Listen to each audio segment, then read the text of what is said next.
Ажыга барган адамдардын фазилетин айтып берейинби? Ажы умурага барган адамдардын. Ажылыкка баргандан кийинчи энеден туулгандай күнөөң жок калат. Ажы умурага баргандар айланайындар.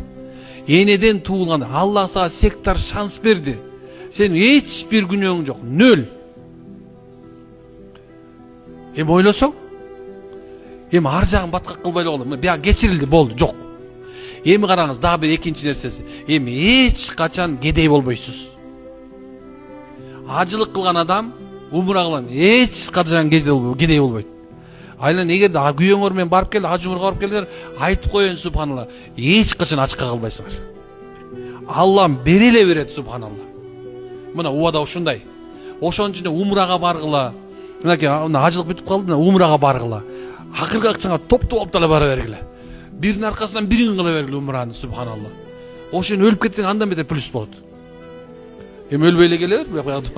Айтайын деген нерсем субхана мынекен, ушундай нерсе бар экен. Ажы умураны көп кылгыла субхана. Жигиттер мынакей, акча топтодуңбу? Кете бер. Топтодуңбу? Кете бер. Топтодуңбу? Кете бер. Өзүң бар, аялыңды апар, балдарыңды апар, чурулдатып жүрө бер ошол жерде. Улама эле бара бергиле субханалла. Ар кимди укпагыла. Анткенсе мен көбүнчөсү келет да мага устаз жол ачылбай атат, тигиндей болуп атат, мындай болуп атат. Мен ушундай болуп, бар умурага бар дейм да. Умурага бар, ажылыкка бар десем айтат, акча топту барып келе кал. Мына азыр умура эң арзаны Кыргызстанда. 1,5 миң доллар менен барып келсеңер болот.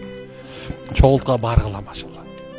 Шунто да эже ана сизге вообще кылыңыз, болду.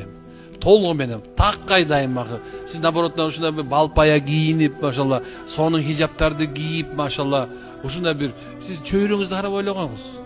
66га чыккан болсоңуз чөйрөңүз бир аз кичине орурак да. Ал чөйрөнү карабаңыз.